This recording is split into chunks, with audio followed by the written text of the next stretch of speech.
bringing you the latest news from Coronado Athletics. This is the Mustang Fan Zone podcast from 100.7 The Score. Welcome back to the High School Fan Zone after a holiday break. It seems like it's been 10 days since I've been here with everybody, and we've got things change up a little bit after the holidays, just in case you don't remember. We switch to just Monday and Wednesday nights. We keep those Tuesday nights open for high school basketball, which is a pretty big deal here in Lubbock. And that changes the order a little bit. Mondays are going to be the 4 LISD schools. So we'll go in order. We'll be Coronado, Estacado, Lubbock High, and then Monterey hits cleanup. That'll be every Monday. Wednesday will be Friendship, Lubbock Cooper, and Liberty. And then next season, if they want me back, I guess, we'll add one more Friendship school. 4 and 4. I'm joined tonight by Brad Bibb, Coronado coach. I just had a good talk with Jay Northcutt today for an end of the season podcast with him. That's going to change. The dynamics changed a little bit when Liberty popped up last year. Yeah. Going to change a little bit more when Friendship, and then eventually, I think we're going to have a lot of 5A schools here in Lubbock. I think so too. Yeah, I think you could see a 8-team all Lubbock district at some point. I don't know what they'll do with Plainview, but they can invite Plainview. They can invite them down. That's my wife's hometown. I'll take 9 teams any day. So you know the Plainview coach, baseball coach. I do. Good dude. Know him pretty well. Good dude. I told you before, Brandon Gullen. He's my neighbor 5 houses down. In the summer when I'm out on my walks, I'd see him. He loves to mow his lawn. I'm sure he does. That's a Jimmy Webster influence. He's a busy bee. Yes, he likes to be busy. You are going into year 4. I am. I want to make sure I had it in my head. Yeah.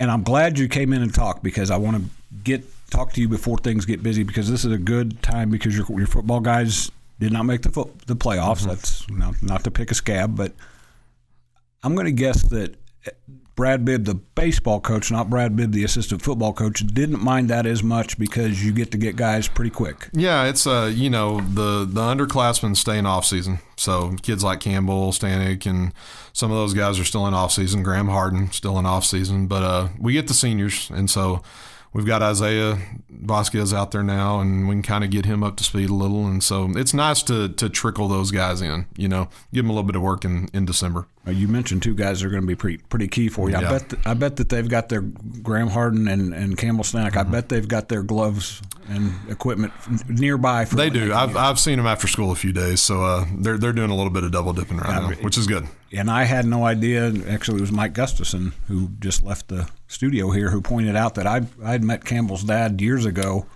in Jimmy Webster's basement of all places. I'm sure. When we were bending elbows as I was getting ready to leave town. And first of all, it's strange that Jimmy wasn't about to leave town, because Jimmy he's finally staying somewhere now where he's going to stay for a while. That's true. Because he moved around. He did. You had to find him on a milk carton sometimes. But I guess I probably have known Campbell most of his life and just didn't know it. Yeah, no, absolutely. We go back with Sean and Jimmy for forever. I got here in 2006, and Jimmy was the head coach, and Sean was the first assistant, and I was a measly JV coach, and worked with those guys for 4 or 5 years, and just great humans, great baseball coaches. And so it's kind of cool to see Sean down there being a dad now. I know he's enjoying that part of it. And don't sell yourself short. You're a very good baseball coach, but you have learned. Rattle off that list again. Oh, yeah. Jimmy Webster, Sean Stanek. Then you switch over and you work for Gary Hicks. Yeah. Brandon Gilliland here with Gary, and it's I work for a lot of good people and with a lot of good people. And so, first of all, you're doing something right for them to want you to hang around. Right. Yeah. And I want to talk about who your campus coordinator is now. Andrew Roy. It's kind of nice to have a former baseball guy. Absolutely. Yeah, I love being able to trade baseball stories with him, and he's always going to be out there watching. He's I've even asked him to come, hit fungo and talk to outfielders and do stuff like that. So it's nice to have a guy that's in charge of your whole campus that wants to be a baseball guy too. I don't know if I've ever asked him, what position was he? I think he was an outfielder. Okay. I'm pretty sure. You know who his roommate was? I know he's got some World Series ring pictures with that guy. Yeah, so John Lackey. Maybe John Lackey would come here and throw bait. Maybe so. We'll take it. Your guys can hit off of him. They're going to be able to hit off him. I'm glad I don't have to see his picture at Abilene High anymore. So there you go. That's a nice. I'll trade that. Remind me where you're from. I'm from Seymour. Okay, so Seymour, you former Lubbock High coach. Josh Bobbitt was at Holiday when I was growing up. He's a couple years older than me, okay. But when he was dealing at Holiday, we were 15-year-old freshmen and just watching him in awe because we didn't see many guys like that. I've never gone back to do the math, but one of my favorite playoff series I covered when I was at the Avalanche Journal back in the late 90s, early 2000s was Abernathy and Holiday. I'm sure, yeah. They played in Wichita Falls. Yeah. Two great programs still, but had begun to arise at that point. Rodney Gardner's son, Texas Tech pitching coach now, was Abernathy's stud. Yeah. It was, I don't know if it was game 1 or if it was game 3. I know the game was on the line. He comes into the bottom of the 7th, bases loaded, one pitch, gets a 1-2-3 double play. Wow. And I'm pretty sure Abernathy won that series. I imagine so. Yeah, Holiday has been a 2A, 3A power since I was a kid. Still are. Well, and you know a little bit about powers and good baseball now. We're going to talk about your district's changed. We talked about it in football. A couple of basketball coaches have already been in this year. We've talked about how it's affected basketball.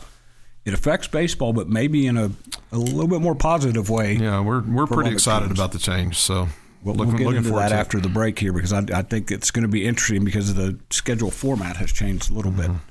This is the High School Fan Zone on 100.7 The Score. I probably was remiss in not saying that earlier. I'm Randy Rosetta. That is Coronado baseball coach Brad Bibb.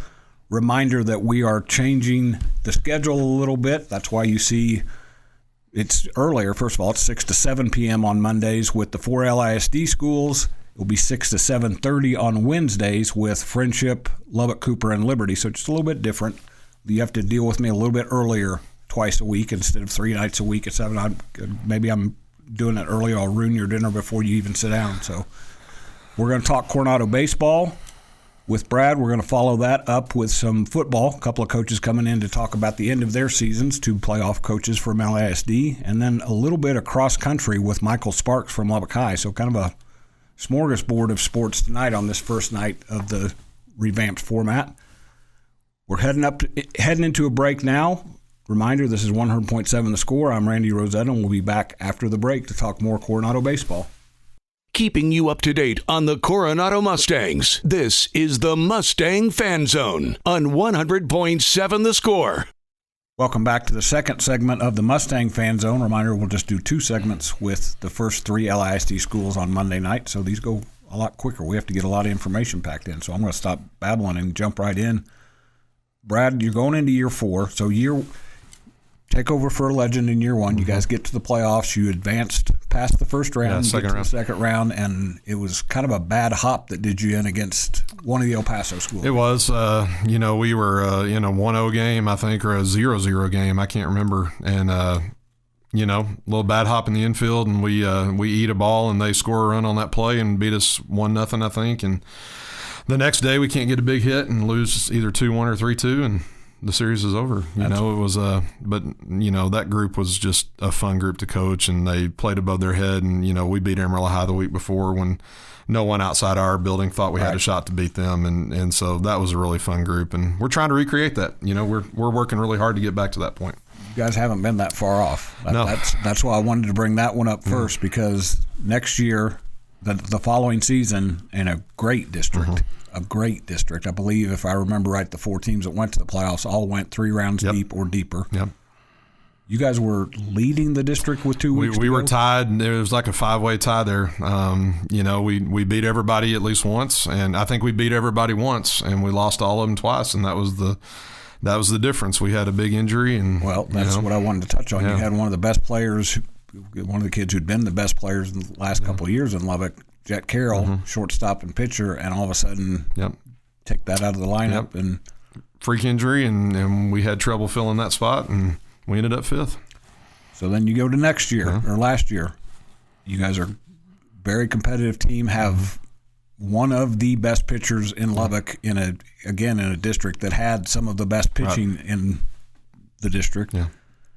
And all of a sudden he tweaked something. Yeah, Jared Owens. I still don't know what happened. He was absolutely dealing against Monterey and does something weird to his back, and it turned into a deal where he did nothing baseball from that point until about July. It was crazy. he was so happy to get back and be able to throw starting in July. And we miss that guy. I think if he's healthy, it's a different story those last couple of weeks, honestly. Yeah, because and that's the last few years that district you've played the 3 games. Right. So you had a bunch of games still left. Yeah, we did. I covered that game, and Jared Owens, I remember talking to him and saying, you looked like you were a little bit uncomfortable out there. He said, yeah, I did something to my back. I didn't want to scare my coaches and tell them. I was like, might want to let them know. Yeah, we found out. It was frustrating, but that happens. I mean, it's part of the game. Now, and I've teased you about this. You got to start living better, man. I do. There's got to be some extra church work you can do. Or I do. I try, but something's not right. We got to try to not let that happen for a third time, for sure. Fortune's got to be smiling on you guys this year. I hope you have some guys coming back. We do. We got a lot of guys coming back. Go through some of those guys. Well, we are trying to really create some competition and really. I mean, I told the guys at the start of the year we had a blank roster and we were going to really compete for spots, and we're doing that. Today was our 9th scrimmage of the fall since football was over, and we're scrimmaging daily. We're moving guys in and out. We're looking at guys in different spots. We've got a lot of guys back. We've got it's hard to even go through them all because we got so many. We got Bodie Pope coming back behind the plate. We've got in the infield, Zarius Martinez, Phoenix Vera, Isaiah Vasquez, Jaden Lira. All those guys played meaningful, at-bats and minutes for us. In the outfield, we got Campbell Stanek, Isaiah Trevino. Major Vera played a little bit for us in the outfield. We got Graham Harden that threw for us last year. I'm probably forgetting a couple of guys. We got a lot of guys back, and so that's a good thing, but I think also those same guys, we left a lot of meat on the bone last year, and so we've got to find a way to improve, and that's been our goal. Our goal has been to create chemistry and create culture and improve, and so we're trying to compete daily and get after it and get over the hump. We need to be over the hump this year. And something I always think this helps in a town like this. Your guy Cooper in the 4th round. We're coming up on the final break here, but how does that help your guys to see their fellow guys? Well, I hope it does 2 things. Number one, I hope it lets them see how close we are. I mean, we beat Monterey twice last year, and Ralph's got a great program and does a great job, but we beat them head-to-head twice, And the second thing is I hope it lights a fire under them to say, we want to be there. We want to be playing in the 3rd week of May and in the 4th week of May. And so I think they're hungry. I think they're excited. I think they're ready to go. And talk to Candy Stevens about this during volleyball season. Just get Coronado back to the playoffs. Yeah, no, that's absolutely. a big thing. So absolutely. That's going to wrap us up on the Mustang Fan Zone on this first show after Thanksgiving, first show of December. We'll be back after the break on 100.7 The Score with Lubbock High cross-country coach Michael Sparks.